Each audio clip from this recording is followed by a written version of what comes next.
A study has found that football clubs registered as public limited companies have a better firm performance compared with football clubs registered as private limited companies, meaning those registered as public limited companies have a better financial performance than those as private. Football clubs within the English Premier League are housed in one of the following formation of companies: either a public limited company regulated by the stock exchange to which it is registered, or a private limited company which has shareholders who hold sway over the direction in which the football club is going. This is the arrangement for the majority of clubs in the league. An example of how shareholders can change a club is when Chelsea almost went into administration under Ken Bates, before Roman Abramovich became the majority shareholder and Chelsea's future changed. The main exception to this rule is Arsenal, as they have a parent company. The parent company is a public limited company, Arsenal Holdings plc. Public limited companies have their shares listed on a stock exchange, where they are traded and regulations must be adhered to. Although Arsenal's shareholder is a public limited company, their shares are traded infrequently on the NEX exchange, which itself is a niche exchange. Public limited companies have far more stringent rules, and this was highlighted by the purchase of shares of Arsenal Holdings plc by Stan Kroenke. As the majority shareholder of Arsenal Holdings plc, Kroenke has to make an offer on any shares that are put forward for sale. This is to comply with the company law rules. Although public limited companies have more laws and corporate governance protocols to follow, there are still difficulties that arise, and Kroenke's purchase of shares is a prime example of this. Kroenke was not trusted when he purchased shares in the company in 2007.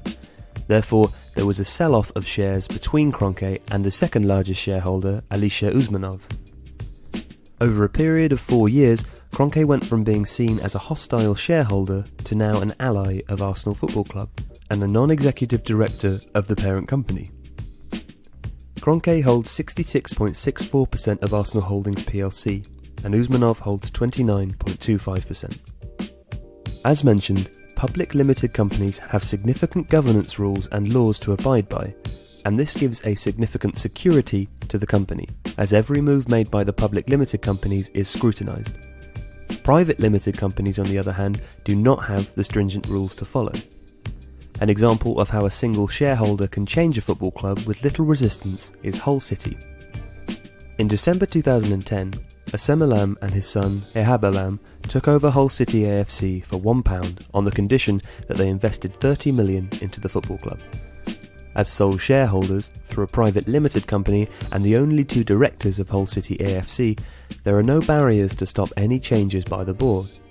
This became evident in the summer of 2013 when Assem Elam announced that the club would dispense its 109-year-old name and would be remarketed as Hull Tigers. This received strong criticism from fans. However, Elam retorted, "Nobody questions my decisions in my business." In normal circumstances, a private limited company would not need approval to change their name. However, as Hull City AFC belongs to the Football Association, the association gets the final say. The FA rejected the name on a number of occasions, and this infuriated Elam, who stated that he would not invest a penny more in the club unless he is allowed to change the club's name. In the same interview, Elam said, "I have never been a football fan. I am still not a football fan. I am a community fan." Since the year 2000, 44 football clubs across the Football League have been placed into administration, which is a significant number and shows that there is a fundamental flaw in the management of football clubs.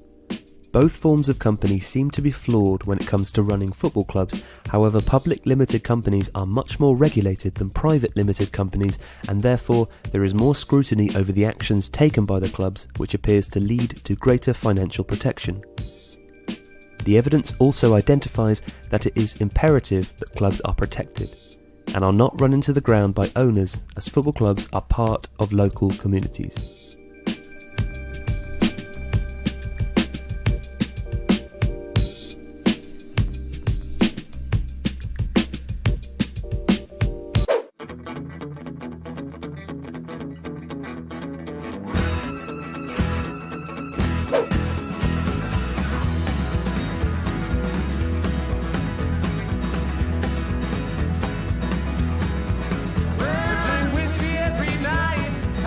Every